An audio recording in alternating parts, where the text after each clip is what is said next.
let me know when you're ready. Okay, this is a meeting of the Board of Zoning Adjustments, and tonight we don't have any matters to rule upon. So what we're going to do is we're going to approve or disapprove whatever the minutes from last meeting, vote on those minutes, and then we'll have a presentation from city staff about the status of ADUs, because my understanding is nothing's final yet. So I don't have to go into the voting rules. We will not have dockets, but I will ask Robbie, is there anything you need to say about the minutes, or should I just jump in? I was going to say I have nothing about the minutes, but I do have a couple quick things once you're done with the minutes before we get into the presentation item. So most everybody probably had a chance to review the minutes. I don't think there are any corrections. And so can I please have a motion to approve the minutes? Anybody? So Thank you. Oh, go ahead. Somebody who's unmuted probably has to do that. Nikki? these are the December minutes, and I wasn't here, so I'm not going to be. Yeah, you can't do that. So, Yeah. Okay, Jack, so now that I'm unmuted, I move to approve the minutes for the last meeting. and may I have a second? Second. Thank you. All those in favor in order, Jack, Aye. Nikki, Aye. and I'll give aye. So the minutes are approved with one who is absent, not voting on the minutes. Okay, Robbie, we turn to you to address a couple matters that you have. Aaron has already, well, Aaron will probably ask you and you can make a record. Thank you. Okay, just a real couple quick updates. The application deadline for the March BOZA meeting was yesterday, and we're still processing applications, but it does appear we have a couple that were submitted. So March 14th is the next meeting. Just let me know attendance information. If you don't think you can make it, just let me know as soon as possible. But we'd love to see you there as always. So that's update number one. Update number two is we are actively going through the BOZA applicant. We just had Katie sign in. Hello. So update on the BOZA applicants. We have a couple applicants and interviews are going on this week and next week. So hopefully by the next BOZA meeting, we will have an update for you regarding either a returning or a new BOZA member. And Jack's term ends, I believe, in March or April. So it'll be either a returning member or a new member. So stay tuned on that. But we do have two applicants and we're actively going through those interviews this week and next. And that's about all I have for updates on that. I have a question on that. Sure. And Kate looks like she does too. Do you want to go ahead? I was just going to apologize for being late. I tried to click in ahead of time and I got caught in this Zoom update loop and it took forever. Yep. I apologize. No, we tried to wait for you, and we know that happens to people, so no worries. Thanks for letting us know, though. Appreciate the apology. So I just was curious. I know that when I came on the board, there was an idea at that time, or a requirement, I don't know which it is, that there be a builder, an architect, and other design representative maybe, and then citizens of the community. And I'm wondering if that still holds, or if that was ever formal, or just an informal thing. Robbie, I don't know if you know, because that predates your time, maybe? As of right now, I don't think there is a must be this, that, and this. I know they're trying to open it up to more applicants at this time, but I can tell you that this year seems a little different in that they're reaching out to staff and asking us to possibly ask questions and things like that. So I know there is some staff input, but specific to whether or not they're going to require certain traits or job titles, I don't believe so. So they're still keeping that pretty open. They want to bring in more applicants, but at the same time, they're also asking that staff maybe partake a little more than in the past when it comes to the interview process. Okay, thank you. I think I can say this on the questionnaire. There is one line about what is your experience with construction, structural issues, on and on, you know, just like that. And it's very informal, but it's a leading question on the interview. Okay. Thank you. And that's all for me. I guess that's it for staff updates. So if we want to go into the next item, we can hand it over to Lisa Hood. Yeah, Lisa, are you going to be the leader? I am, yes. So I'd be happy to turn it over to you. Thank you. Okay, great. Thanks, Chair. Let me share my screen. Good afternoon, BOZA members. I'm looking forward to chatting with you today about accessory dwelling units. I'm going to prepare you that this is quite a lengthy presentation, but it is divided into kind of different sections, and we'll stop and have discussion throughout. So, but I just wanted to get you ready for your Valentine's of accessory dwelling units. Can I interrupt you to just ask? I have a something I have to leave for at 6:30. Do you think that, so when you say lengthy, it's 4 o'clock. Can you give us an idea of what you're talking about? Well, I mean, if you're the planning board, they would talk for 6 hours. So it depends on how much you guys want to discuss, but I would say I have about half an hour of presentation, Thank you. at least. I'm sure we can probably manage that. Thank you. Yeah. Yeah, I'm just gonna also second Jill. I need to head out I was gonna say 6:32, so that works. Perfect. Well, we will try to exceed or be even faster than that, but we will all get started with the accessory dwelling unit. So, And Lisa, before we do you think we could do a quick round of introductions? Because I know a number of us don't regularly staff BOZA. yeah, that's a great idea. So Might I be would start helpful off, for the I record. didn't even introduce myself. I'm Lisa Hood. I'm a senior city planner. So I work on code updates, a lot of the city council priority projects. And then Carl Geiler is also here. Carl, do you want to go? Sure. Hi, everyone. I'm Carl Geiler. I'm Senior Policy Advisor with the city. I work with Lisa on code amendments to our land use code. And I'll Charles. turn it over to Charles. Yeah, thanks so much. I'm Charles Farrow. I'm the Development Review Manager at the City of Boulder, so I directly support the work that Carl and Lisa do. I'm also deathly ill, so I'm going to hang on as long as I can, and I don't have much of a voice, so I'll try to keep my contributions limited tonight, but if you see me drop off, that's why. Thanks, Charles. Thanks for being here, even though you're sick. And Alex, do you want to introduce yourself?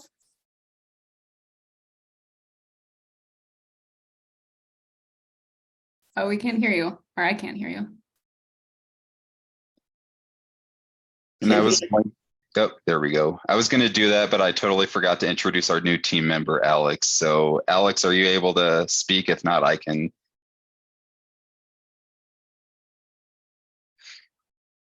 If not, Does he have the right status to be able to speak? Devin, oh, not Devin, might have to open that up.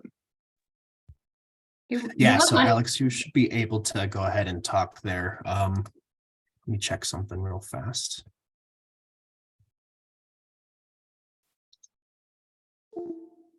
It might be his own mic settings in Zoom. I see Alex.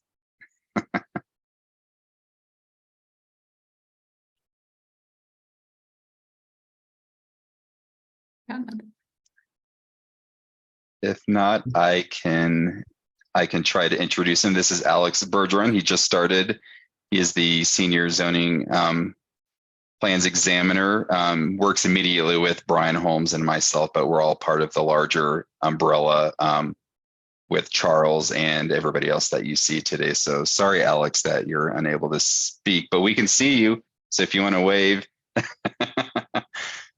But yeah, you might be seeing Alex in the near future working with BOZA or variances or whatnot. So that's Alex. All right, is that everybody? I think that's our whole big team that's here tonight or this afternoon. All right, so I'll get started with our ADU presentation. So let me get onto there. So the purpose of this presentation today, we heard that you were interested in hearing some background just overall on ADUs and how they're processed right now in Boulder. So I have some slides on that and happy to answer any questions there. But kind of the original intent was to give an overview of the potential code changes that are coming up to ADUs. Obviously, as a board, you all review the variances to the size, the maximum size of ADUs. So you kind of touch ADUs in a way that other boards don't necessarily. So that's why we wanted to make sure to give you an overview of how the ordinance might be changing in coming months. And so you can anticipate how that might impact upcoming applications for you as well. We've been to the Housing Advisory Board, Planning Board, and City Council with a very similar presentation, kind of split into 3 main questions, as was in the memo that you were provided. So I have it kind of split up with that main section about the background and then the 3 questions where we can kind of stop and talk and have a discussion. And then your guidance and input will help shape the ordinance as we're drafting it over the next couple of months. So starting off with just this background on how ADUs or accessory dwelling units work in Boulder. The absolute basic is what is an ADU and our accessory dwelling unit. I'm going to keep saying ADUs because it's much easier to say than accessory dwelling unit. But basically the graphic on the right side, everything that's in blue could be an ADU. So it could be something that's internal to a house, whether that's an attic apartment or basement apartment or an addition. A lot of times we'll see it as a detached ADU, which means it's in a separate structure. So it might be a conversion of a garage or an apartment above a garage, something like that. But really an ADU is just a small residence that shares its lot with a larger main house, and that's what makes it accessory. But it really is an independent and self-contained living space. So it has to have a kitchen, bathroom, bedrooms, things like that to make it really a housing unit. The current the current ADU requirements in Boulder are listed on this slide. So only certain properties in the city are eligible. Not every property can have an ADU. You have to have a minimum lot size of at least 5,000 square feet. We have a saturation limit, which I'll talk about a lot more in detail on later slides, but essentially in a neighborhood area, there can only be 20% of those properties can have an ADU. And it has to be on a lot with a single family home. So you can't have an ADU be accessory to a duplex or anything else. It has to be with a single family home. And they're only allowed in certain zoning districts. So you can see the zoning district map on the right-hand side of this slide. Essentially, it's kind of the areas with the lighter yellow, but those are the districts where an ADU would be allowed. Maximum size, I mentioned this is the type of variance that BOZA looks at. So there's a maximum size for a detached unit or an attached unit, and I'll get into that later as well. There's parking requirements. So you have to provide parking for the main house and also the ADU. The lot has to be owner occupied. So the owner of the property has to either live in the main house or the ADU in order to get an ADU approval. And the ADU can't be sold separately. So it's always part of the same lot as the main house. And these ADUs are not allowed to be a short-term rental. So they can't be used for an Airbnb or things like that. We also have a number of other zoning standards that regulate the design and location of ADUs. So this graphic kind of shows things that you probably hear a lot about. So setbacks, FAR, things like that. But all of these different standards that are in our land use code that apply to ADUs. So height, FAR, setbacks, separation. There are a number of different things that regulate where an ADU can be located on a lot. In addition to kind of those general requirements, we also have some standards for affordable ADUs. So those are capped at a maximum rent level, or ADUs that are located on a lot that's historically designated. So in those circumstances, the ADUs are allowed to be a larger size. So a detached unit, which would usually at market rate only get 550 square feet, can go up to 800 if it's affordable, or 1,000 if it's on a historic property. And then attached also gets a greater size as well. Also, if it's an affordable unit or on a historic property, they don't have to provide an additional parking space, and there's some flexibility on the saturation limit. So there are kind of incentives built in for ADUs to be affordable. These are just a few slides on the ADU approval process. So there are a couple of steps to getting an ADU approved. If a homeowner wants to add an accessory dwelling unit to their lot, they have to first start with an administrative review application. So an accessory dwelling unit is called a conditional use in our land use code. So they have to go through an administrative review. That means that there's a public notice that's sent out to the adjacent property owners within 10 days of the application being filed. And then from the staff side, it's reviewed by the planners, and the building code reviewers do an initial cursory review, and the engineers all look at it. And that consists of the administrative review.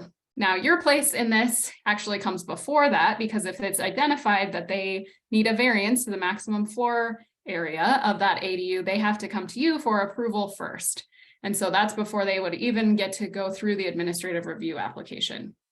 But if they've gone through that and the administrative review application and it gets approved, they are required to record a declaration of use, which is a legal document that's like recorded with the property with the county that says that they agree to all of the rules that come along with having an ADU, and they've signed that and it stays with the property. That isn't the end, because then they have to get a second application approved, which is either a building permit or a change of use application, depending on the situation. It's usually a building permit. And then the application goes again through a full review by our zoning staff. Our building code reviewers do their full review of the whole building code, and then the engineers review it for compliance as well. So typical building permit, they go through inspections, things like that, get their letter of completion when they've completed all of their work. They're still not done after the second application, because if you want to rent the ADU, you have to also get a long-term rental license. So that would be the last step in the city approval process for an ADU that's being rented. So that's a lot. That's just the basics of the rules that apply to ADUs now. And then the process is, I did want to stop here and see if anyone had any questions or clarifications or anything before I kind of get into the changes to the ordinance that are being proposed.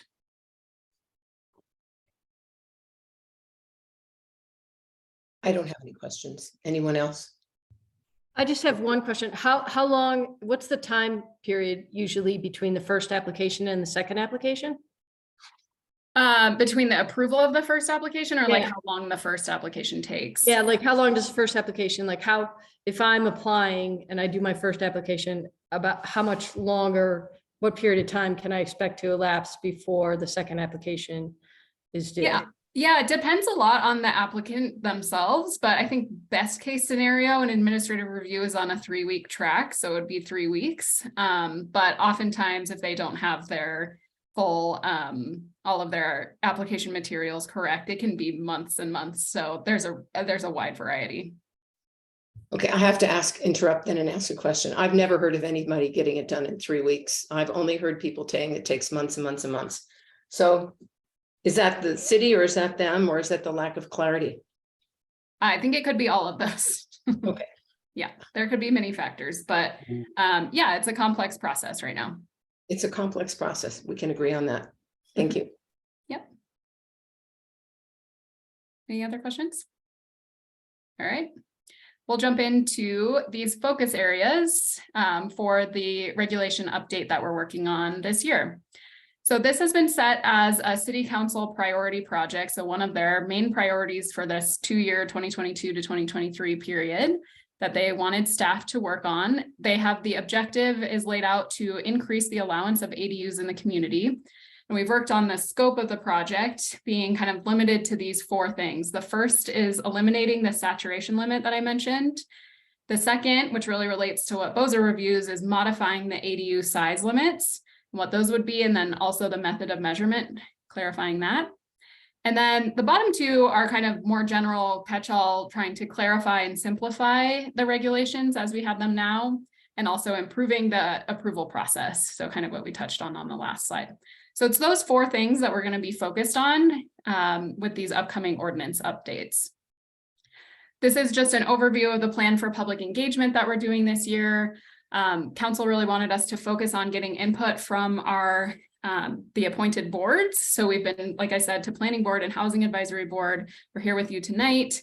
And then we also had a study session just a couple of weeks ago with City Council.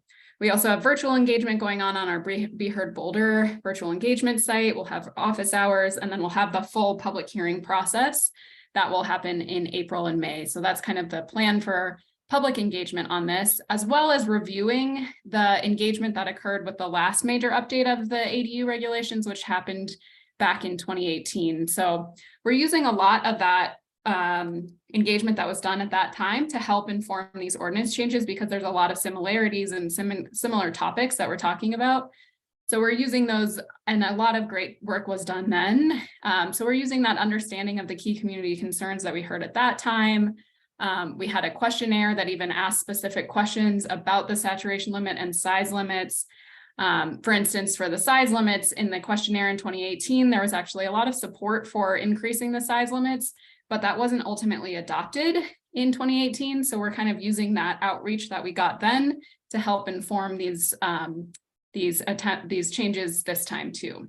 We also had a community survey in 2016 related to the comprehensive plan that expressed support for the ADUs. So we're looking at a lot of the different things to inform these changes. As far as the input that we've been getting this year, we went to our Community Connectors and Residents group, which is a really great group if you haven't heard of it, that the city, it's a group of community connectors that kind of represent the underrepresented groups in Boulder and give input on city policies and initiatives, and kind of the benefits and burdens of those projects. So we had a great discussion last month about ADUs with them. They supported the elimination of the saturation limit and increasing the size limit, especially noting that that would help provide housing options for families if they could be a little bit larger units, but also making sure that ADUs are really being used for housing for the people that really need it. They also gave some great programmatic suggestions and things that could be improved, like perhaps reduced fees for lower income folks, just to make sure that the people that are benefiting from ADUs, there's widespread benefit around the city from ADUs being more permissive. We talked with Planning Board. They also supported eliminating the saturation limits and increasing the size limits, as well as the clarification changes. They did express some concerns about kind of the potential externalities of ADUs if we didn't have a saturation limit, so we discussed that. And then we also discussed concerns that they had about property values being increased with ADUs on them, on the property, and whether ADUs are really being used for housing. Finally, we went to the Housing Advisory Board, which also supported eliminating the saturation limit, increasing size limits, and clarifying parts of the code. And then related to the size limits, there was just some concern that if we increase the size limit too much, that might counteract the kind of inherent affordability of ADUs because they are smaller. So interesting discussions all around with all of these different groups, just like I'm sure we'll have tonight with you all. We also, as I mentioned, went to City Council, and City Council supported the elimination of the saturation limits, increasing size limits, and then also the code clarification and process improvements. So that really kind of nailed down the scope that we're going to be working on with this ordinance. And that's why we're here with you tonight to kind of talk about all of those different changes.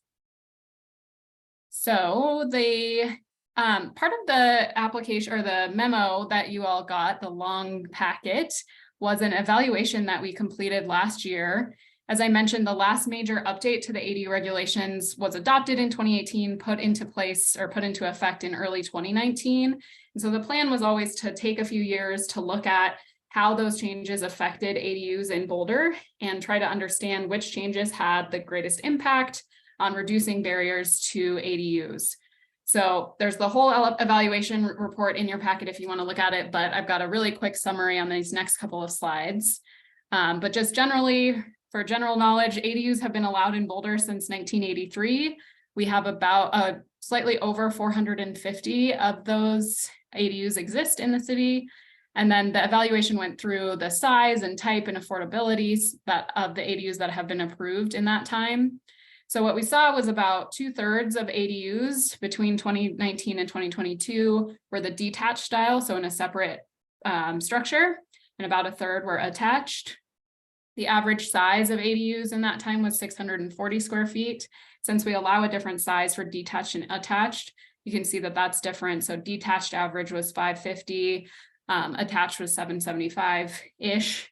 And then I mentioned the difference between the affordable and market rate ADUs. So we actually saw about 1/3 of applications come forward as the affordable ADU type, and then 2/3 as the market rate.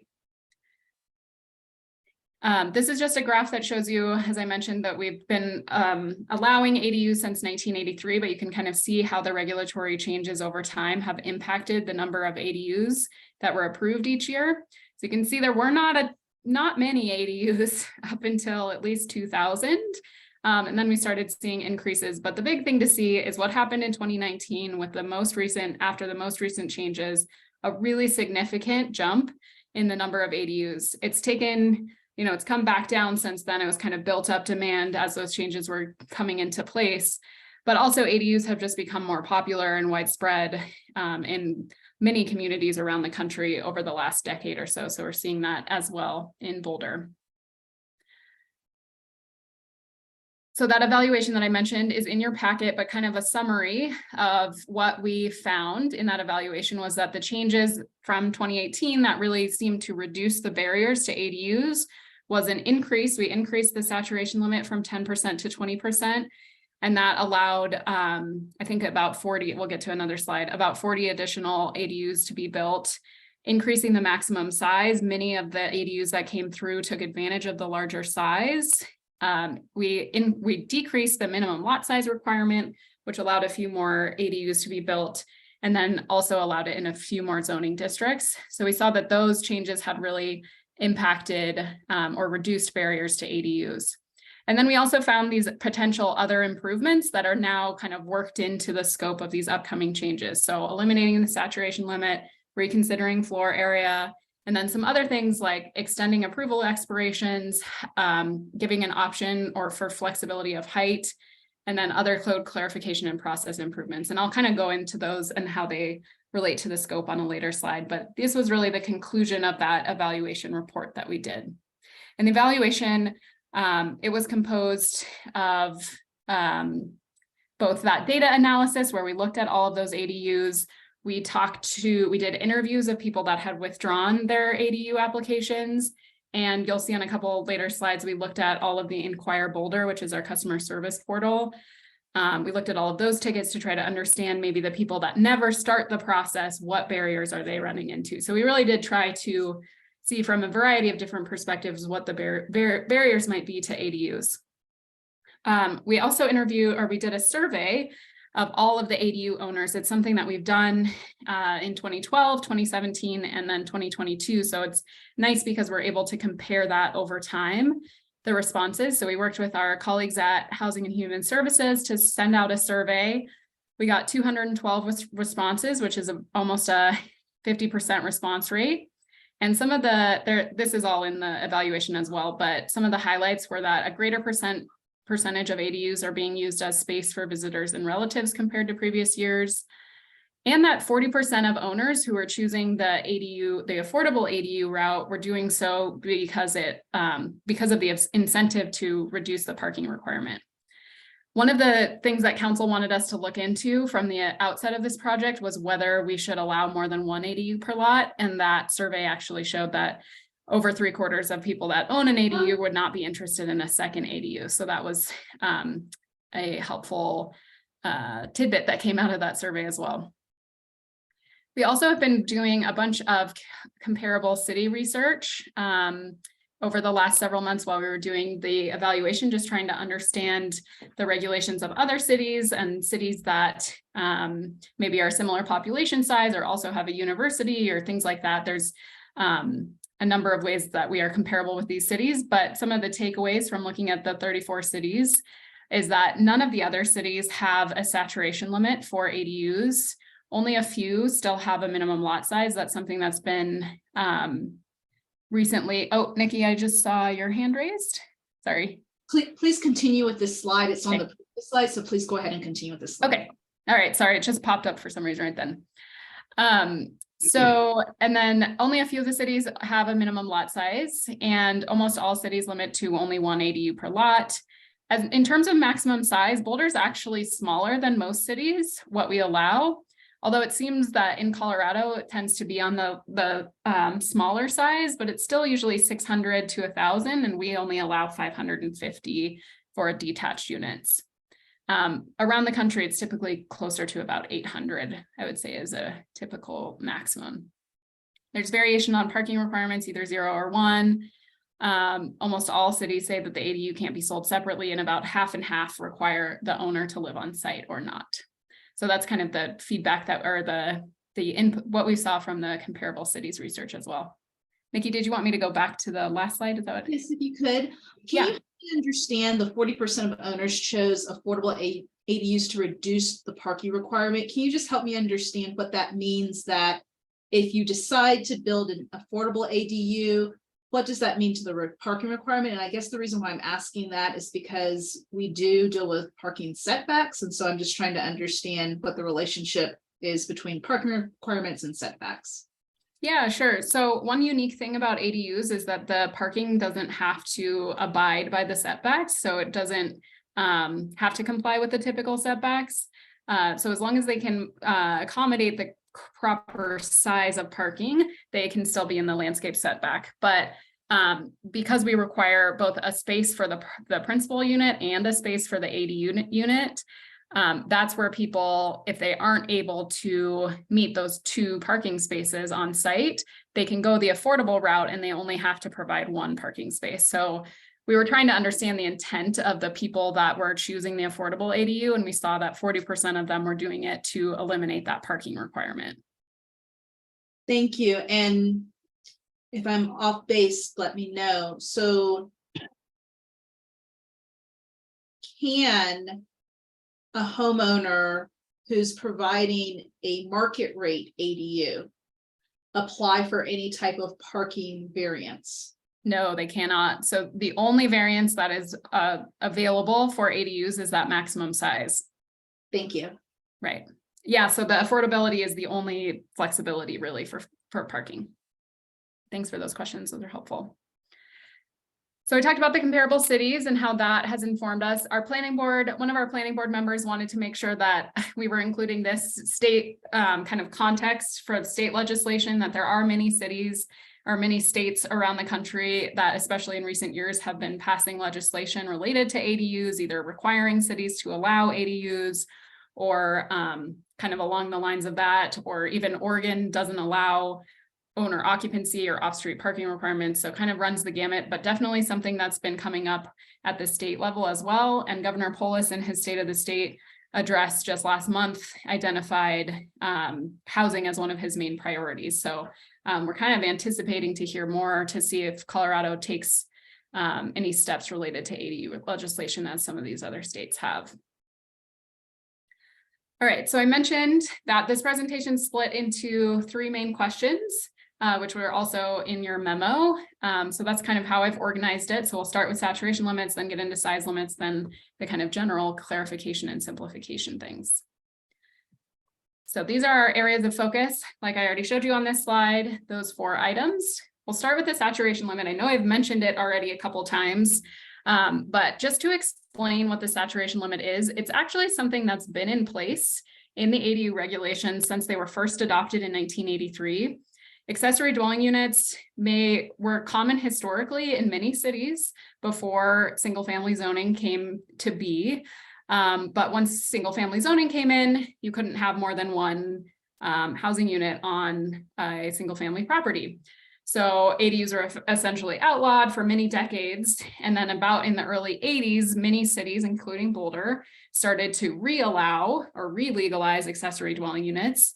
So in 1983, when Boulder adopted their first ADU regulations, understandably, it was kind of a new thing and people weren't sure how the ADUs were going to impact neighborhoods. And so the saturation limit was included as kind of a way to make sure that any impacts were mitigated or things like that with this new type of use. And so what it does is in the RL1 and RL2, which are a lower density zoning district, it caps the number of properties that can have an ADU to 20%. So in this very overly simplified graphic, say there's 10 properties within 300 feet of your property, only 2 of those or 20% can have an ADU. So once those 2 property owners have the ADU, the 3rd property owner has no option to do an ADU unless one of their neighbors ever fully removes their ADU. We do have a waiting list for people, but there hasn't been any movement on the waiting list. So there's just kind of 12 properties waiting for their neighbors to remove ADUs to be able to do an ADU on their property. So as I mentioned, this is a relatively unique standard to have. There are some cities that, like Seattle, had a saturation limit for their first couple of years. With ADU regulations, they removed it after a few years, but we're now on our 40th year of having the saturation limit with our regulations. We did study, as I mentioned, the last main change to the ADUs or the ADU regulations increased the saturation limit from 10% to 20%. And so we studied in the evaluation what impact that had. And you can kind of see in the light green part of this pie chart, there's these 41 properties or 21 or 20% of the ADU applications in that time.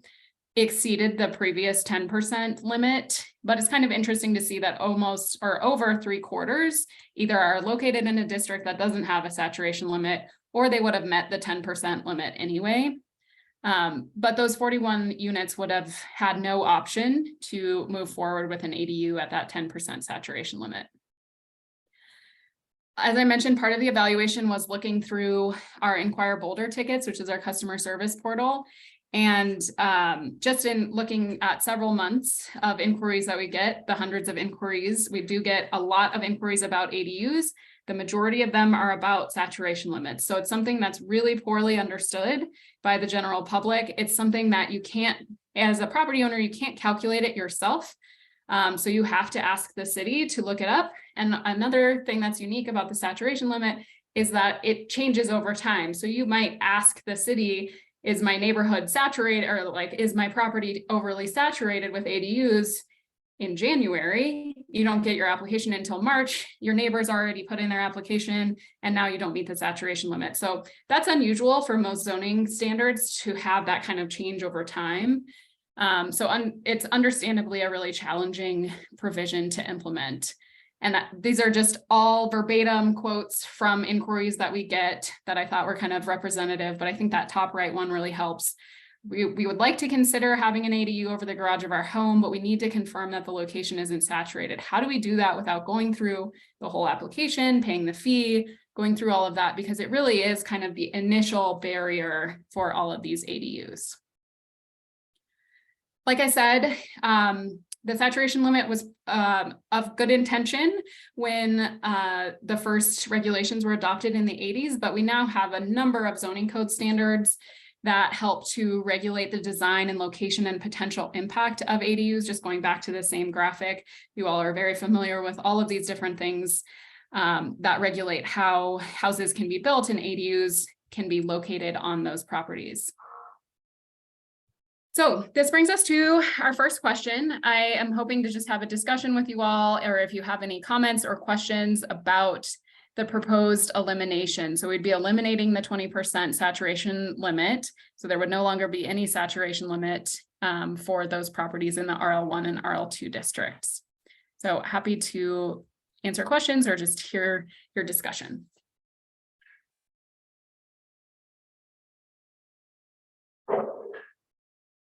People just jump in because I can't see everybody with her sharing screen. So if you want to talk, you just have to see if anybody else. There we go. Thank you.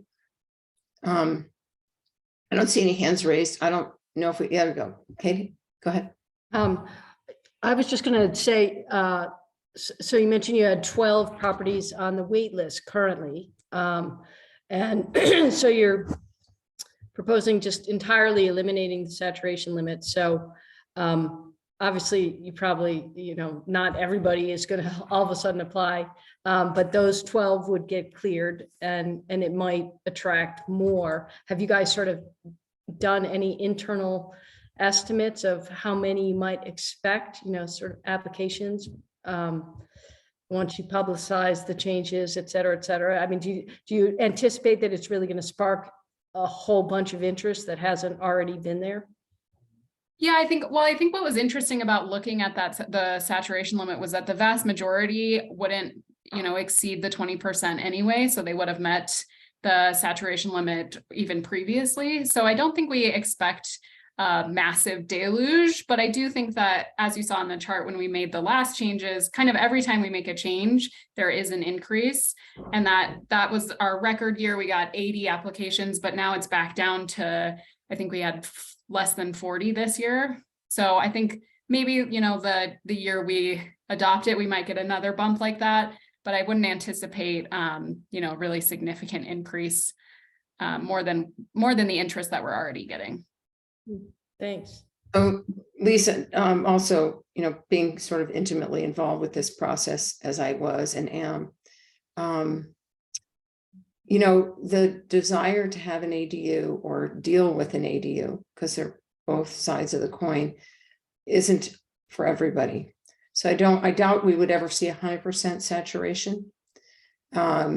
Just from my experience being here in Boulder, it means sharing your basement or sharing part of your house or building another structure, which is very expensive, or repurposing another structure. So probably that's probably why you see so many cities without saturation limits, because it just isn't something everybody wants. But that's just my anecdotal observation. Yeah, that's helpful. Thanks. Anyone else questions? Yeah, Nikki, please. Thank you. Lisa, I was very confused by the chart on it's page 51 of our packet, but I think it was the second page of your presentation that had the lines and the green and the blue and the yellow. And it talked about the, I guess, the regulations that are in place that limit ADUs. Just as a person who didn't understand that chart when I first saw it until your presentation, I would suggest maybe communicating that in a different way, because talking about saturation limit, I think the general public thinks that there's going to be this deluge of, you know, every house is now going to have an ADU. But I think explaining properly that there are regulations in place that even if we do eliminate the saturation limit, that chart on page 51 shows how not every single house on your street is going to have an ADU. So just as a person who read that page, it was very confusing to me. And I know like 2 of the words on that chart just from being on the BOZA board. So if you all can put that in a more readable fashion for a layperson, I think that you'll have a better chance of communicating to the public that it's not going to be an ADU in everyone's backyard. Yeah, thank you. That's very helpful. I think part of the intent of that is to show how complex it is. So I'm glad that's coming across, but I think we can communicate kind of the tie together better. I had a question. Do you have a count of the number of lots in Boulder that are more than 5,000 square feet? Yeah, actually our data folks are doing that right now. So they're analyzing how many we have that are in the right districts and also the right size. So we should have that number soon. So potentially you don't have even a range, or potentially how many ADUs could be added in Boulder? Is it in the 1,000 range, or is it in the, I don't know, 20,000? Yeah, I'm not sure. I don't want to speculate on what they would be, but we are looking into it. Okay, thank you. Question, is there a point of time in the future that you would call time to look back and see if these processes are working? I mean, are you working that into the system? Is it 1 year, 2 years, 3 years in order to give you some hard feedback? Yeah, I think that was really helpful about doing this evaluation this time. So we did it in the rules were adopted in 2018, put into place in 2019.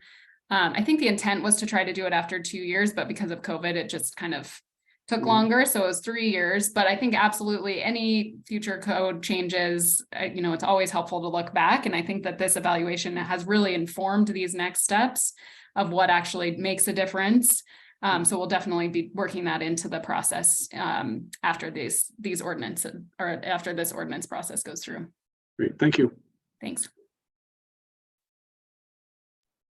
So it looks like that's our question on this portion. I'm sure we'll have more, unless you're taking your hand down. Thanks, Maureen. So if you want to start with next question, please go ahead. Yep, let me get back to the screen. Let's see. Okay, so now talking about size limits. So these are, as we've talked about already, you see these floor area variances. But just going back, because it's a little confusing because they're different for different things, but the attached unit has to be either 1/3 the size of the main house or 1,000 square feet, whichever is less.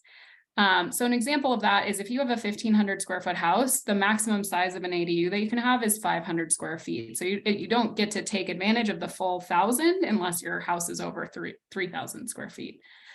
And then for the detached or a separate unit, The maximum size is 550 square feet. So from the 80s until 2018, the maximum size was 450. They increased it to 550 in 2018. And then the attached has remained pretty much the same since the 80s. And can I make a comment? Yeah. So again, referencing back to that time in that council meeting, I just want people to know that the 550 square feet was completely arbitrary from the perspective of the people that worked it through the system. It was something that a council member brought up, and that's what got passed. It was not what was recommended by the research that Jay Sugnet had done at that time. So I'd want to caution people to getting too attached to 550 because it doesn't have there's not an analysis that I know of that goes with it. Thanks, Lisa. Thanks, Jill. Yeah, the original recommendation in 2018 was the 800 square feet. So then in that evaluation we looked at, I kind of gave a brief summary of this, but if you just digging down into even more details. So the average size, like I said, is 640, but it's kind of interesting to look at the detached and attached and how that affected the sizes based on affordable and market rate. So like I said, detached unit maximum is 550. We saw that average right at 550. But again, those affordable units can be a little bit bigger. They can be up to 800 square feet. So the actual average for affordable units, so the people that were taking advantage of the larger size, was 634 square feet. So still not maxing out at 800. And then the average market rate was just under 500. The attached ADUs are less, there's less differentiation between affordable and market rate, still around 770 either way, affordable or market rate. One thing that came up a lot in our interviews of staff, interviews of people that had applied, was that the way that floor area is measured for ADUs is really confusing because it's different than any other building in our land use code. So if you look at that top right, this is actually an exactly 550 square foot detached ADU floor plan. But if you look in that kind of inset picture on the right, there's actually a really, it's more significant than you would think difference between whether you measure from the inside wall or the exterior wall, or how ADUs are written. It can be 6 inches from the interior wall. So it's just very confusing to have a different rule for ADUs, and it often trips up applicants. It leads to, like we kind of mentioned, that the application can take a lot longer if there's a lot of back and forth between the city or things like that. So floor area is just something that trips basically everybody up that has to deal with it. So the recommendation that came out of the evaluation was to try to make it more consistent with how we measure floor area, around the rest of the city, and all other types of buildings. So I just wanted to explain that. And then also one thing about floor area is it has to include the walkway or the egress up to the ADU. So even though this is a 550 square foot ADU, they still have to count the stairway up. And so that's really not usable space. But that's just kind of one of the quirks of the floor area measurement. So that's one thing we want to address, whether we increase the size limits or not. We want to address this because it's just such a procedural issue that comes into play for applicants and staff alike. Now you are featured on this slide. So those are variances. We looked at all of the variances that were approved for maximum floor area from 2019 to 2022. There were 4 variances approved. What was interesting was that all 4 were very similar situations, which you might remember, depending on what time you were on the board, but they all exceeded 1,000 square feet. So you can see the size ranged from 1,027 up to 1,500. They were all existing houses with a basement unit that were trying to adapt the basement unit for an ADU. So kind of interesting to see that they were all kind of similar situations. And then all 4 were approved by BOZA. So we looked at that and tried to understand that as well. So the idea for the size limit increase is essentially what the original recommendations were in 2018.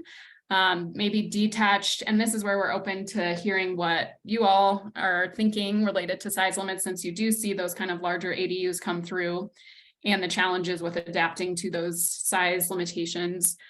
But the idea is that detached would potentially have a maximum of 800 square feet, which is much more typical to many cities around the country.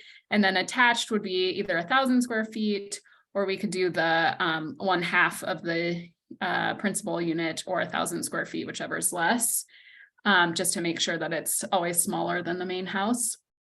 One thing to consider with these size limits is that we do have that incentive for affordable ADUs to be larger than market rate ADUs. So if we increase the maximum size of the market rate, we're going to, we would probably need to increase correspondingly the allowable size of the affordable ADU to retain that incentive.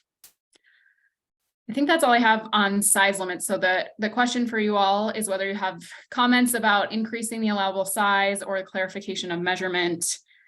Just you all are much more familiar with reviewing these variance cases, so I'm really interested to hear your feedback, especially on this size limit question. And I will stop sharing so that we can all see each other's face. Thank you, Lisa. Who is ready with a question or comment? Nikki, thank you. Yeah, so I'm actually relying on my colleagues for the answer to this question. Because when we get the applications and Robbie goes through his presentation, he always says, you know, the FAR does not exceed a certain amount. And so my question going through the presentation, well, the packet was, and again, I think this is probably more for my colleagues, is how will ADU variances impact variances for primary structures? So, and maybe, I don't know if I asked that question correctly. So if we have the FAR for, when we're looking at variances in our normal course of business, and we say FAR does not exceed a particular amount, if there's a detached ADU or an attached ADU, how does that play into that maximum FAR? Go ahead, Joe. Let's have Robbie answer this question. This is actually a staff question, and I think he can clarify it better than we can. You're on to you, Robbie. So it does not alter the maximum allowance for the entire property. It plays into it. So because you have an ADU, you don't get a bonus or extra FAR for that property. Yeah, So they have to, whether you have an ADU or not, you have to meet the same maximum floor area ratio, but there is an additional layer of the actual ADU has its own size that it can only be. So it can only be 550 square feet. Those 550 square feet have to fit into the allowable square footage on the lot, whether there's an ADU or not. So to clarify, and just numerically, Nikki, if you're allowed through whatever the process is on your lot, let's just say 5,000 buildable square FAR, and you have a 2-car garage. So that 2-car garage consumes part of that 5,000 square feet. If you have an ADU that's 800 square feet, so that 5,000 is minus, we'll say 800 for the garage and 800 for the ADU. So now your main house is going to be, is it 3,400? Is that what I just did mathematically? Because I can't do it in my head. I think it's 3,400 square feet. And so that's what your FAR after the ADU and after the garage cannot exceed.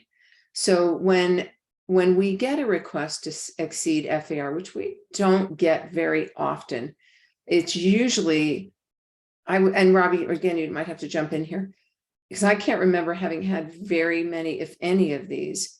It would be on a smaller lot. So we have situations where we have those corner lots, you know, where we have the side yard setbacks and they make it impossible to build anything. So we're having to give a side yard variance. And again, this is Robbie, you would probably be better person. I mean, I have my personal experience with it, but I still think you're the better expert to answer that question and make it really clear what we're talking about here. So going back to your question, Nikki, is every lot in the city of Boulder, single family, for example, is allowed so much floor area, to put it simply, and that's regardless of where it is, like Jill explained. Garage, ADU, not ADU, you're allowed so much. When you have an ADU, there's a supplemental size requirement, which is the 1/3 or the no more than 1,000. That's just a general, it needs to meet this, but that's not including what the overall lot area is. So that's why I said the size requirement for the ADU essentially just plays into or ties into your maximum allowance for the lot, because you're allowed 1,000 square feet max. I'm just throwing a number out there for the entire lot. Your ADU, along with your house and everything else, would have to fit into that number. So they really are separate. But a lot of times, if you've got a property that's smaller, that means you have a smaller floor area or FAR ratio, which means that it's likely that your ADU is going to be limited even more to a smaller size, because smaller lot, smaller house, smaller structures means smaller ADU. But sometimes that's not always the case, which is why there's the path forward for a variance to kind of go beyond that 1/3 or 1,000 or whatnot. And we also have and I don't want to digress, but we have a floor area variance for the overall property that doesn't even tie into ADUs. So there's kind of two types of floor area variances. The board can vary, but the maximum allowed for the entire lot is separate than the maximum size allowance for an ADU. But they are connected because of how big the lot is, how big the house is, and stuff like that. So I don't know if I answered your question. Hopefully I did. You did answer my question. I guess what I would like to explore are the unintended consequences of allowing variances above the 1/3, above the 1,000 square feet or 800 square feet. So I'll jump in, and again, Jack, or if you want to add, please do, or Maureen. So historically, those 4 variances that you saw, most of which I was on board for, I'm not sure I remember the 1,500. These are typically basement situations where you cannot change the footprint of the basement. It is what it is. And in order to create a usable ADU in that space, the access is typically in the center. And so you cannot carve out a safe, fire safe. And so we've had the board, the fire chief and other people come and talk to us about this. We're not allowed to say, okay, well, just frame off the back quarter of the basement and use it for storage. Nope, that doesn't work. A shared space in that basement can count with the main FAR. But basically, so if that person, so the 1,500 is probably a house where the main floor footprint is 1,500 square feet, and the basement is accordingly 1,500 square feet, and cannot fire safe wise be divided into a smaller unit. That is not the intention of this, is to make it in an already built structure, to modify this. And certainly that's the series of questions that gets asked. Did you build this house this way? Was the intention all along for this to be a separate dwelling unit? Typically, that's not the case. And so you need to understand, you would want to understand that these are typically things that are coming to us in houses that have long-standing been here and can't be carved up any other way. I remember the one where a guy had his daughter in there and with a child. And we went through all sorts of design machinations. We're not a design board, but we talked about everything. And there simply wasn't a safe way to do it. And so typically that's what we're dealing with. I don't, from my perspective, when you write this and you're dealing with this, and remember, I do have the law background, so I'm a little bit, more sensitive with that. You're talking about making sure that those exceptions or variances are not created by the owner, the original owner. They're created as a function of someone who wants to do it later. Because you don't want to give permission to people to make a 1,500 square foot ADU. So, because if you're building new, you should be able to build 1,000 square foot ADU or 1,200, whatever it ends up being, and make your access to the spaces so that your common area that's going to count toward the shared square footage is safe and fire safe, and the ADU is on the other side. So I hope that helps a little bit. I also want to say that this FAR exception actually hit me on my ADU and is one of the reasons we didn't proceed. So I have a personal example where 670 square feet with the stairs. So when you take out 150 square feet for a stairwell, and I don't know if it was exactly that or not, that ADU would be 400 square feet. We did some experimenting, and I don't know if you remember this, Robbie, with 440 square foot limited living units here. LLUs, they were called. I don't know if anybody else remembers them. That would really show how old I am. And they didn't go over very well because it's a very small space for people to live in. So when you start to crank them down so much, and that's why I brought up the issue of arbitrariness. If there's so 800 square feet is tied to a statistical reference for ADUs across the country. 550 was arbitrary.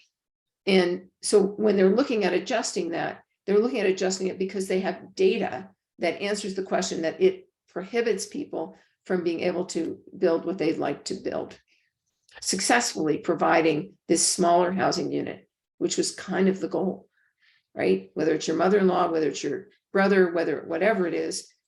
So anyway, I'm going to stop talking. That was, hopefully I've explained that, because the FAR measurement ties into, are stairs included? Are they not included? And where?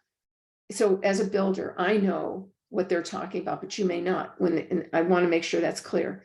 They're talking about when the planner goes through the plans, they literally have to measure them. They use their computer and they measure. And Maureen, you probably can talk about this as well. And they click on one part, then they click on the next part. And is it going to fit on the inside, in the middle of the wall, or on the outside? And they're all very different numbers. Maureen, do you want to talk about that a little bit? Thank you. No, I don't have much to add, honestly. I think you covered your experience is as valid as what I could say. So thank you. And I don't know, Jack might have something to say, because as an architect, he knows what it takes to go through the plans and figure this out. You know, my question, and maybe I'm sounding very naive, I don't understand why there's a difference between the ADU FAR and the house. Why is the dimensioning technique different? It makes no sense to me, but I'd like to be enlightened. I would just have to say it kind of makes no sense to anybody why it's different. I mean, it was adopted as part of the ordinance. There were 6 different readings of the last ADU ordinance, so it was kind of one of the later ones that was dropped in, but it was intended to be flexible for, or the reason why the ADU is different is it was intended to be flexible for like alternative building styles, like building with straw bales, to not penalize that kind of like thicker insulation by using just the exterior wall. So that's how we ended up with a different floor area. But in those cases, that might be something that's actually we haven't seen straw bale ADUs since then, just to point that out, but you know, that might be the exception, not the rule. And so if there was something like that, like a straw bale ADU, maybe that's something that makes sense to go through a floor area variance for you all to assess whether, you know, that's kind of a unique circumstance, but using the typical floor area that we would use for everything else, rather than having this kind of unique rule. Yeah, it is unique and it's confusing as Yes. well. Okay. So I did, so thank you all for helping me understand that. It was very helpful for me. I still do have a question about the unintended consequences. So Jill, thank you for explaining that when a structure already exists, it makes sense to provide a variance for the ADU because you can't carve it up. That makes sense to me.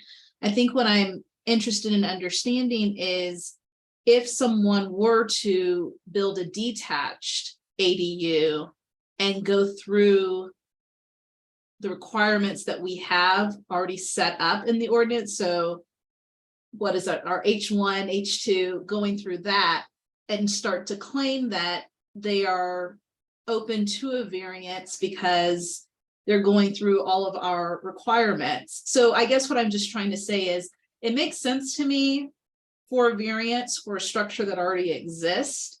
how are we making sure that someone is not using this variance for a brand new building, detached building that they're building? And maybe there already are things in place to prevent that. And if that's so, excellent, please let me know what they are. But that's what I'm trying to understand.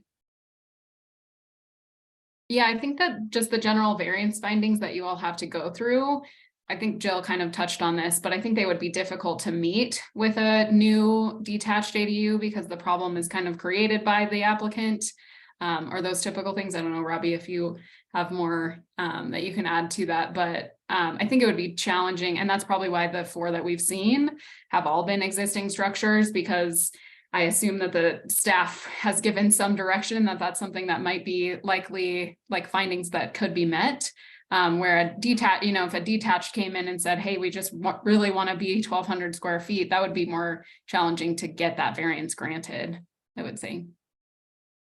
And real quick, and that's correct. And that is one thing BOZA looks at criteria specifically, which is, since you are a quasi-judicial board, you have to find that the criteria is being met. And specific to ADU size variances, you do look at stuff like, is it existing, is it not?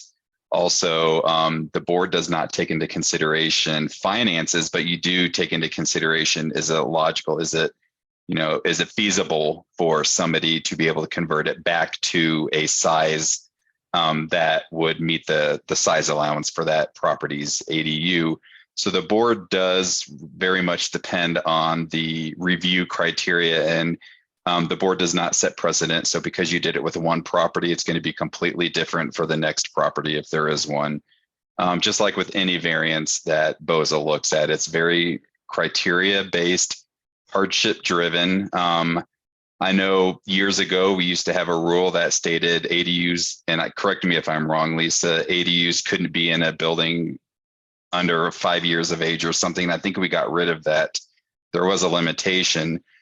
So it is possible that the board could see something like this, but one of you mentioned that we do our best to kind of have discussions prior to any application when it comes to whether or not this could be a tough mountain to climb, getting a variance approval from BOZA, but it is ultimately their decision whether or not they want to move forward with a ADU size variance in front of the Board of Zoning Adjustment. And when they do that, they have to meet all the criteria, and the board has to, just like with any variance, has to find that it meets that criteria.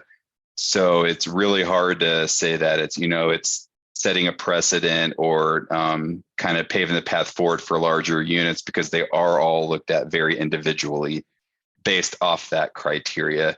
And I don't believe the criteria has changed much recently, but that is also something that could be considered in the future were it to be an issue with the board. But as of right now, you know, the board does look at the criteria, and if they're not being met, then there's not an approval. But the last, I think the 4 that were approved were all basement units, existing conditions. The board looked at the layout. Was it feasible for the person to close off a door and put it somewhere else to make it smaller, or close off a bedroom? And all of that stuff is looked at with every application. There's only been 4 in the last 4 years, so they're not very frequent, but you do look at the conditions and the existing conditions, and is it feasible to modify those conditions? And it all formulates the outcome. And in the last 4 years, the 4 applications that that the board has seen were all approvals, because the board felt that it did meet them. So they're looked at very uniquely, even though they're all kind of the same type of variance, because the property is different, the house is different, the history is different, the need is different, and the floor plan is different. And the board just has to make a decision based off the criteria.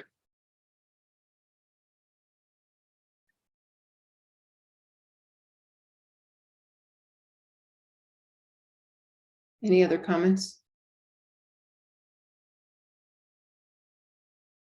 Thank you, Nikki, for your thoughts.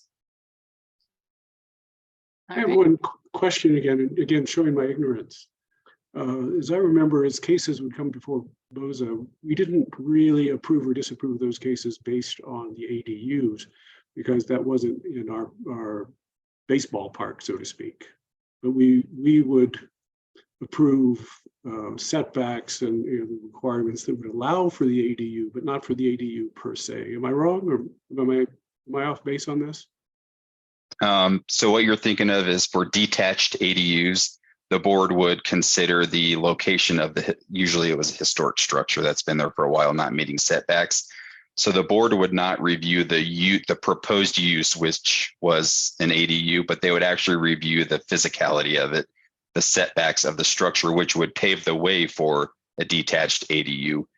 So when it comes to the size variances, I'm not sure if there were any size variances for detached ADUs, but I do recall there were some setback variances for detached because that structure had been there for 100 years and they wanted to use it as a detached. So in that case, you were not looking at the ADU, the use itself, because the board does not review use, but you were looking at the physical location, the physicality of the structure that the ADU was to be placed within.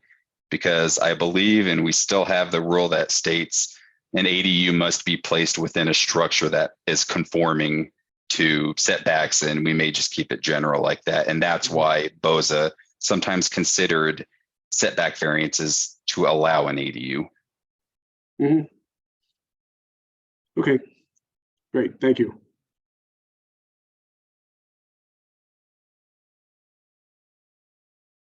All right, I will bring my screen back up. Just have a couple more slides on these clarification items. So I'm going to go through each of these bullets with just a sentence or two. These are kind of the ones that came up through the evaluation, rose to the top as something that is just a clarifying item that could really make a difference in reducing those barriers to ADUs. So we don't have to talk through each one of them, but I just wanted to give you a high level explanation of what the ordinance might also include for these clarifications or process improvements or simplification. So the first is extending the approval expiration period. So an ADU application, that first step, that application is only valid for a year. And we're finding that a lot of people with the current construction timelines, permit timelines, things like that are finding it really challenging to complete the project in a year. Many of our land use reviews have a 3-year expiration period. So just to kind of reduce that concern about the timeliness, we would be in the ordinance including a change where you could have 3 years to implement your ADU. This one, kind of similar to the work that you all do, there is currently no flexibility for the height of existing structures. So the way that the code is written says that you can put it into an existing structure and it can be up to 25 feet, but there's no variance option. There's nothing you can do if that building is over 25 feet to put an ADU in there. So you can't make it legal. Based on kind of what we were just talking about. So this has a number of properties in even just the last few months have run into this issue, like a historic garage that they want to convert or something that was originally in the county, now is in the city, was built, legal for the county, but not the city.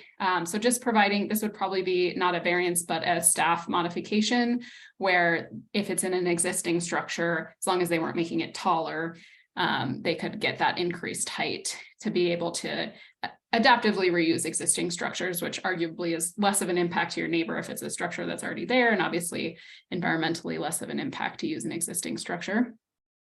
The third one is lockable separation. This is like really zoning, deep in the zoning code, but we do get a lot of back and forth with people about how an attached ADU has to be separated by a locked door. It's just something that's really deep in the definitions in the land use code. And so bringing that forward to the ADU so people understand that that's a rule from the outset. Limited accessory units, I talked about there being detached accessory dwelling units and attached. We actually also have a third type, which is a limited accessory unit, which there's actually only one of in the entire city. It's essentially a non-conforming duplex. And so there's other avenues for that property, and it just adds additional code language and confusion for people. So we'd be hoping to remove that from the ordinance. And then that one property we could deal with their status. And then finally, the last two bullets are kind of the ones that most of the boards and councils that we've talked to already have kind of talked about the most.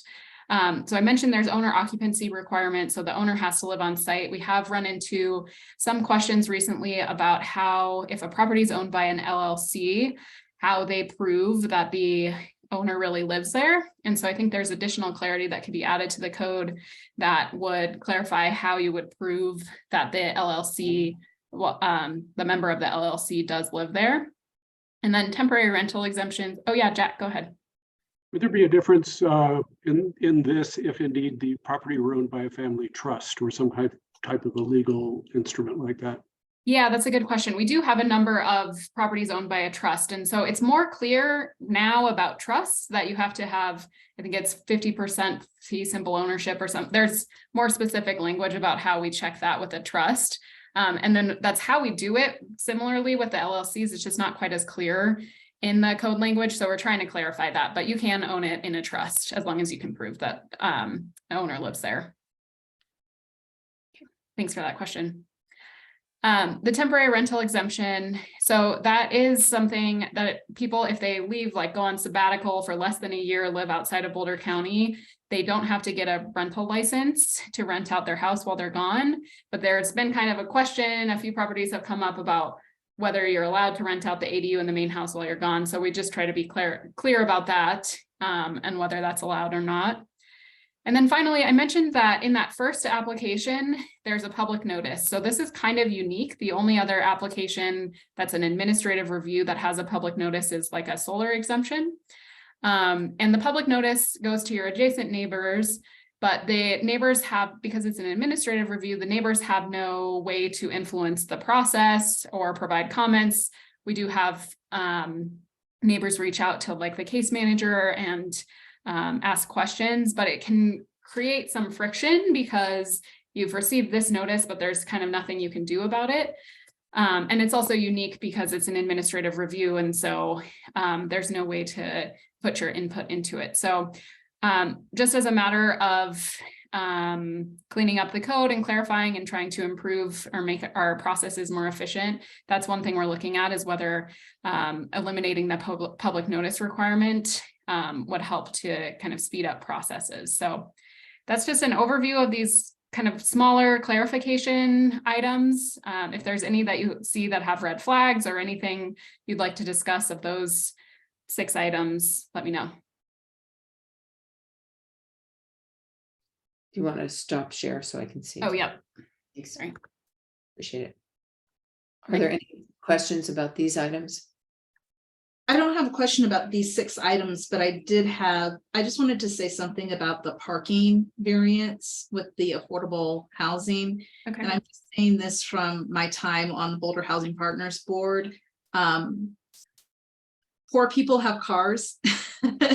So, and especially if the maximal allowable size for an affordable unit is 1,000 square feet, I'm assuming that, you know, it's probably going to be more than one person living in that home. And so I don't have a solution for you, but that's a takeaway that I got from being on that board. Poor people have cars, and not to just assume that because someone's in an affordable unit, they don't need or have access to car transportation. Thanks, that's helpful. I'm not sure what that means, because the city has this plan that if we don't have garages, that people will just have less cars, which I think if you revisited that ordinance, like we're doing this one, you would find that people just park on the street. And so it doesn't solve the problem. It's a long-term issue of having adequate public transportation, safety at night, all those things. And so, yeah, I'm with you, Nikki, 100%. And not to get off topic, but from my standpoint is when people are resistant to people parking on the streets, and you're now talking to a poor person or a person in affordable housing and you're harassing them because they have their car on the street, it just continues to compound the problem. So this is not for us. This is not something that we talk about or anything like that, but that's my experience from being on the Boulder Housing Partners Board. And so I just wanted to make sure that people who have decision-making power can hear that. Mm-hmm. I think it's very important that you speak up and make the folks aware of this, because I mean, it's something that there could be a policy shift that could address some of these issues. The question is, what is the policy shift? Because we can't make our lots bigger. So one of Yeah. the things that they did with South Boulder was they said you could park in the front yard setback, which Mhm. technically you can't do, but technically is never enforced. Mhm. So it's kind of one of these complicated things that, okay, don't put a driveway in that can accommodate 2 cars. But if you put a driveway in that can accommodate 2 cars, even, which nobody's going to ticket you for, then you've gotten a car off the street. So these are super complex, and I'm sure that we don't want to get in the middle of it, but it is a problem, the parking No. question. And there's probably no win-win available for this.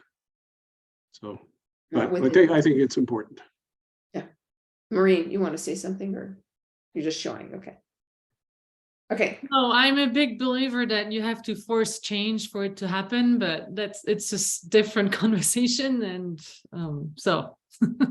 I'm sure there must be a reason why people think that by creating less parking space, people have less cars. And there's a study on it. Maybe there's something that shows us. This has not been my experience after building here for 40 years. It doesn't make a difference. People just park on the street. So I support the conversation or figuring out, but in order for that to happen, we have to have robust infrastructure for public transportation. We don't have it. Okay, I think we've probably gotten off track, so I will zip my lip. All right, well, I just have one more kind of section of these changes. So these are actually not changes that would be in an ordinance. This would just be process improvements, but they would be informed by the ordinance changes. So I just wanted to go through those because this is something, there's only so much that we can do with code changes. There's also process changes that need to happen to reduce barriers and improve efficiencies and things like that. So one of those is the turning it from the 2-step review. So I showed you the 2 different applications to just a 1-step review where the ADUs are reviewed at the same time as the building permit. With the elimination of the saturation limit, this would get a lot simpler to be able to do this 1-step review. So that's something that we'll be looking at as well, of being able to do that. I've been looking at other cities, many other cities just do the ADU review at the same time as the building permit. So I definitely think that it's something that can be done. But that would be one of the process improvements. There's some things with addressing and when that happens that we need to fix because it's happening too soon in the process. Declarations of use, I mentioned, those are the legal documents that get recorded with the ADU, just making sure that those are up to date as the rules change and that owners are aware of them. And then finally, the stuff that seems really minor, but actually could have a really big difference is improving our website, making some more self-service handouts for ADUs, even videos that can help explain the process. I think as we improve the code language and make it that simpler, it will get simpler. The process overall will get simpler and it'll be easier to explain through handouts and videos and things like that. So even beyond the ordinance changes, we'll be working on these process improvements as well. And then I guess we kind of already went through these, but if you have any comments on those, we can do that. I just have one more slide with next steps for this project. So after hearing from you all tonight, we're going to start drafting the actual ordinance. We'll be continuing the public engagement that I talked about previously.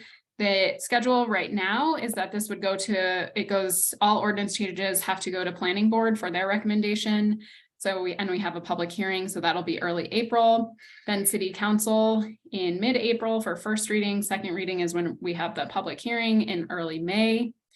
And then we'd be spending the early part of summer working on those process improvement changes, preparations for the ordinance to go into effect. Anticipated, if everything stays on schedule, it'd be about midsummer effective date of the ordinance. And that's where things might start to change for you because you might see variances related to the new ordinance or the new size limits, or you might not see any variances because the size limits have increased and people don't need it anymore. But that remains to be seen. And of course, we'll be doing the evaluation as we talked about earlier in about 2 years to see how whatever changes are adopted have impacted ADUs. So that's the end of my presentation. Yeah, happy to take any comments on those last few things or continue the discussion wherever you'd like to take it. I just had a question on public engagement. Like, what sorts of things are you guys going to do to, inform the public and get feedback et cetera?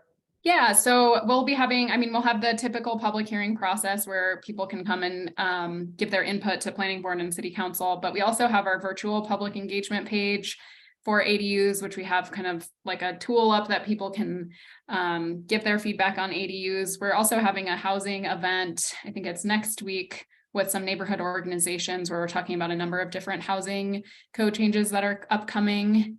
And then we'll have office hours and things like that for people to ask questions of staff over the next couple months. I have a thought.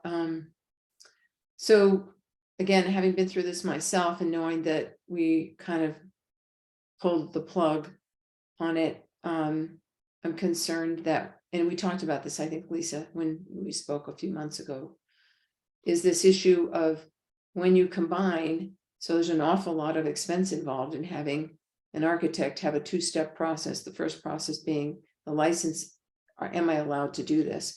And the second part being, do I need a building permit? So I can see it going both ways. If it is more clear upfront that you should be allowed to do this, then it's okay to combine the process. But if it is not going to be clear, and you are asking somebody to pay architectural design fees all the way through to permit, when they don't even know if they can get an ADU, that seems onerous and unreasonable to me. I don't know how you figure that out, but I think you would have to figure that out. Yeah, I think that's why it's a two-step review now, because that, like I said, the saturation limit is constantly changing. So you could apply and then find out that your neighbor already applied and you can't go forward. So I think that, as I said, yeah, it's by simplifying the other parts of the code that we could improve that process and get that into a one-step where people are assured that the ADU itself is approved as long as they can meet all the building permit and typical requirements of any building permit. Yeah, I think to the extent you can do that, then it makes more sense. I think as long as they're going to be inhibiting, and we don't know what this ordinance, just remember everybody, the process by which, and Elisa alluded to it, they write this ordinance in what they think meets what city council wants to do, but those city council members are free to modify that through the process. So just because it's written the way that we anticipate it to be does not mean the final ordinance will be what is anticipated. So just something to be mindful about. Any other comments? And then when you say, Lisa, you're done, does that mean you're done? Or are you wanting? That's the last of my 45 slides or whatever I have for you. Well, So I'm happy to discuss as long as you'd like, but looks like I finished a little faster than we hoped to. But yeah, I don't want to cut off the discussion if you guys want to keep talking. Yeah, anybody have anything else to say? Because I know this was a lot of information. And I feel like you did a very good job with it. Appreciate that. Appreciate how well you listened, because I know that I see part of what I said in what happened there, along with what I heard from other people who talked to me about the ADU process. So it makes me feel better about giving feedback, because I know it gets listened to. I think people often feel unheard, or that it wasn't heard correctly. And I feel like that from my personal experience, I want to commend that. I think this is very tricky, but I hope that it results in an increase in the ADUs. Obviously, we're not flooding the city with them. So that's my comment on things. How about anybody else? Do you want to add any thoughts before we thank the team? I would agree with Jill. I think the consolidation of the process would be important. We get, and BOZA gets submittal packages that are 90 or 100 pages worth of stuff for just going through the BOZA process. That's a lot of money. It's a lot of time. It's a lot of effort. So consolidating that process would be, I think the benefits would be pretty big. Nikki, did you want to say something? Yeah, I just wanted to thank the team for the presentation, and as a board member who wasn't part of all of the ADU discussions as they were unfolding, I just want to make sure that we as a BOZA board are in agreement with the changes that are being made as it impacts our work. And I think I think so. I don't see any major red flags, but that's something that's just important to me because you all, took the time to come to our board and ask for, comments that, we as a board feel like the impact to BOZIT will either be minimal or things that we are prepared to handle once, as Jill mentioned, the ordinance will come down, but as people start to mess with the ordinance, different things can happen. So if my colleagues feel that, there's minimal impact to our work as a BOZA board, or, we have an understanding of kind of what's to come in terms of our purview, then I'm on board as well. Yeah, I don't know if you're anticipating a response to that, because I would guess I would defer to Robbie and just say, even after the changes in 2018, 2019, still, we did see a little bit of an uptick, but then it was kind of back to the norm. So I think we'd probably see the same thing here, but I don't know. Yeah, and I just wanted to offer, if you guys have time on an agenda, I'm happy to come back as we get the ordinance kind of more locked down, or if it's after the adoption of the ordinance, just to explain what happened or what the ordinance ended up being. I'm happy to come back and spend more time with you guys. Thank you. That's that would be great. We've had some confusion around that issue.